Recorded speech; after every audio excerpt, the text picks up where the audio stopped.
Welcome to the Work Heartily podcast, where we grab no more than 15 minutes with Nashville area leaders and executives you know and admire, and some that you desperately need to know, and ask them one big question. I'm your host, Jonathan Barnes, coming to you from the Work Heartily headquarters in Brentwood, Tennessee, where we help growing area businesses thrive with embedded fractional executives. Today, I have the distinct pleasure of having entrepreneur, founder, author, speaker, just an all-around incredible business advisor, Kris Kelso, with us. And I am so excited for him to be here. Kris, are you ready for your one question? I'm ready, Jonathan. I'm excited to be here too. This has been a long time coming. So I'm looking forward to diving in.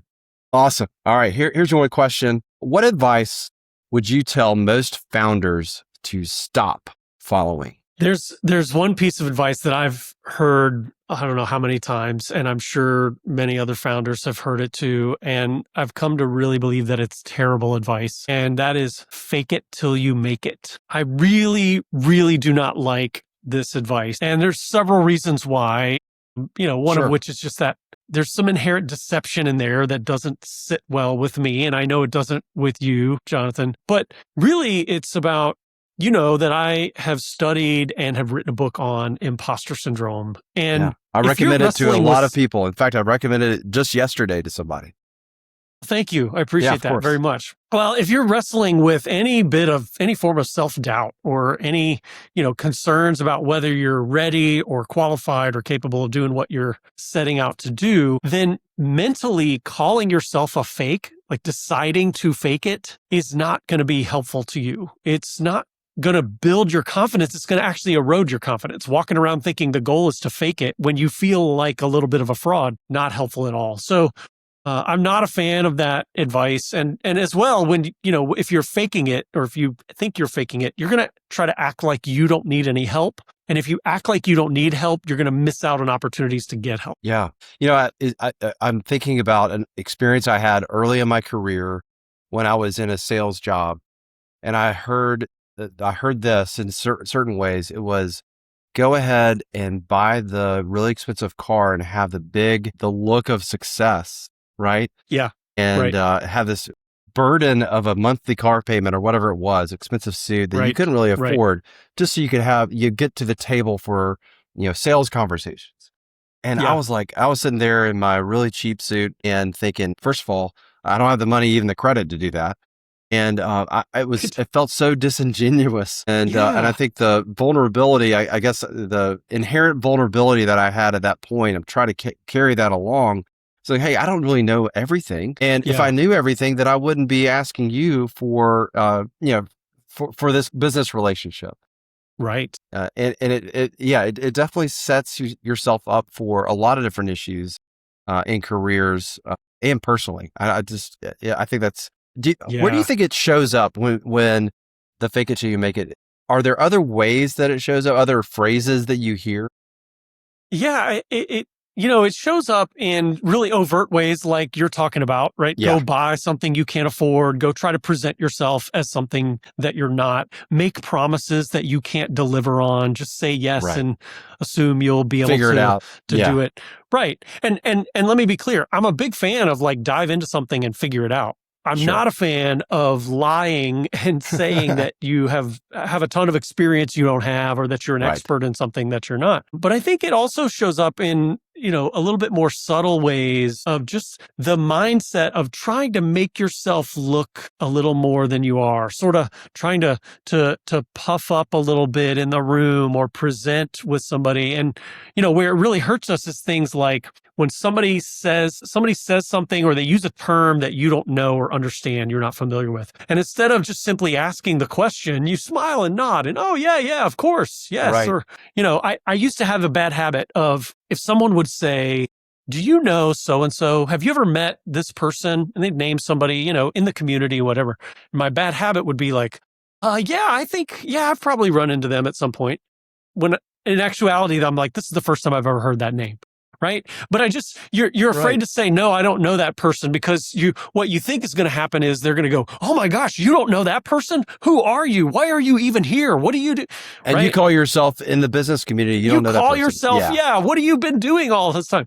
And that's not going to happen, right? You say, no, I don't know that person. They're going to say, oh, well, then maybe you should get to know them. Maybe they'll even make an introduction, right? You fake it. You act like you know them, and you don't get an opportunity to meet somebody really interesting and potentially helpful. So I've been a lot more careful in the last 10 years or so about like just being really, really honest. If somebody says something that I don't know, I'll just pause and say, hey, by the way, I'm not familiar with that term. I kind of maybe understand it from context, but just don't assume that I know everything you're talking about. Or I'll just simply ask, hey, what does that mean? Right. And I think what I've found is a lot of times when you ask that question, somebody else in the room or somebody else in the conversation is like, I'm so glad you asked that, because I didn't know either, but I thought I was the only one that didn't know. And so, so you actually help people when you just raise your hand and say, hey, can you explain that a little better? Exactly. And I think it also shows up, especially if you're starting a company or you're starting a new position, and they're saying, they ask you, well, you have experience with this, how many clients have you worked with? Or do you have experience with this specific specialized something or another?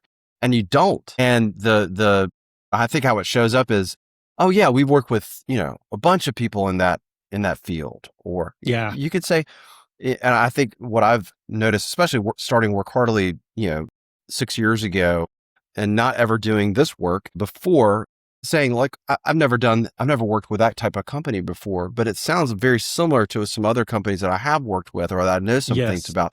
So being honest in that regard and not faking that I've worked with hundreds of clients and companies in that industry. No, you haven't. Right. But you've worked with, people maybe in their similar situation or provided similar services to them.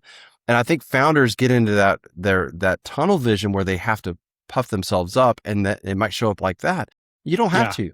You could just say, I've never worked with it. I'd love the opportunity to work with it. Sounds very similar to this other thing I've done.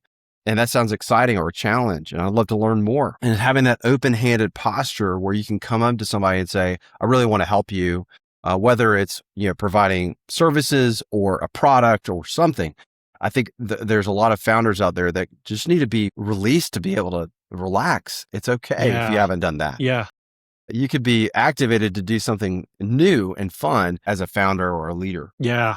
And I think what's really helpful is when you realize, and I remember sort of coming to this conclusion myself, when you realize that acknowledging that you don't know something or that you haven't been somewhere before or that this is new to you, it's very freeing.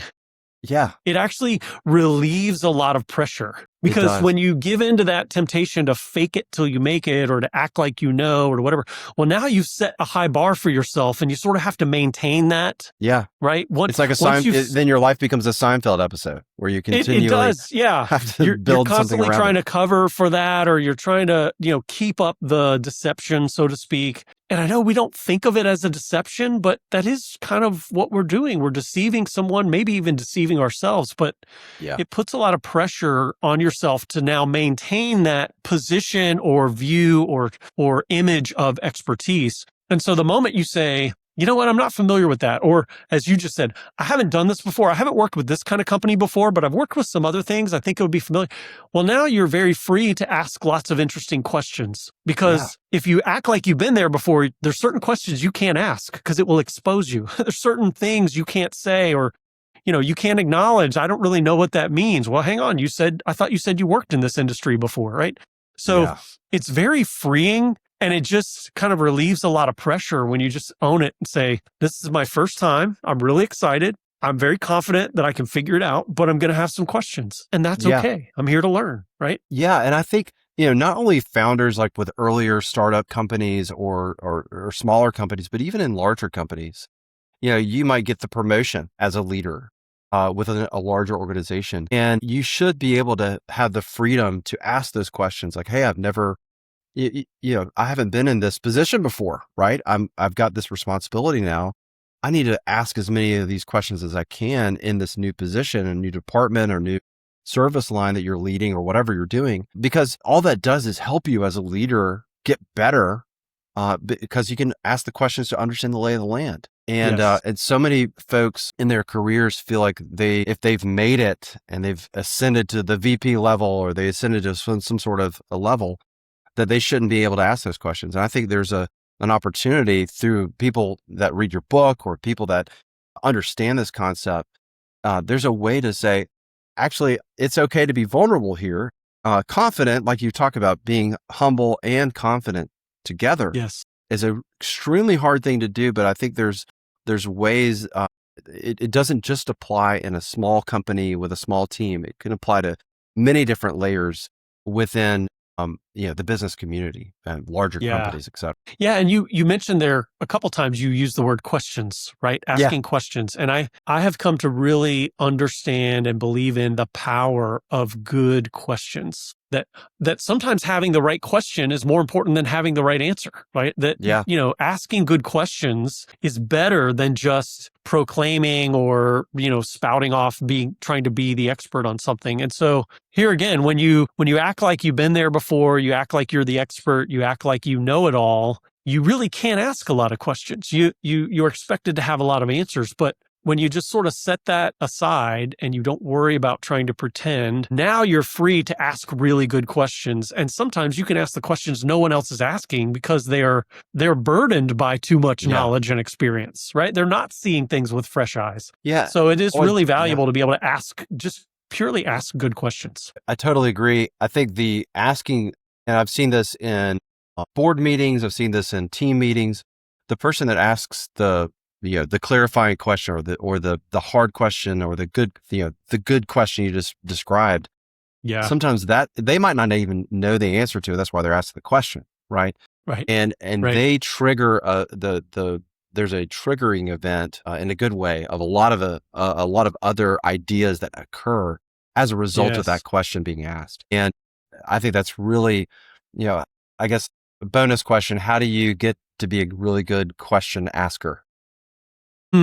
Okay. So I could go deep here because I've done we only have 15 minutes as a coach. I know I don't want to get too far down in the weeds.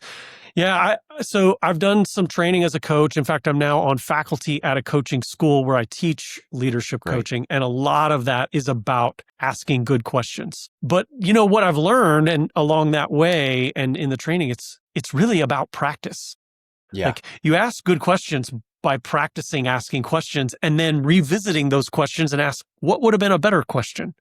Yeah. Or even, one of the things that I encourage coaches to do when they're trying to get better at coaching is to record themselves coaching and then listen to themselves listen to a recording of themselves. And after every question that they ask, hit pause and write down, what are 10 different ways I could have asked that question? Wow. What is the simplest form of that question? What's the most powerful, the most punchy, the most poignant version of that question that I could have asked, right? And so just sort of training your mind to think in questions and to refine and analyze questions, that practice goes a long way. And eventually what happens is you can do that in real time. You think of a question, but then you pause and go, what's the best version of this question to ask before I start asking it? And so it takes some deliberate practice to get better at asking good questions. I think you're right. I think editing yourself before it leaves your mouth is one of the hardest things you could do.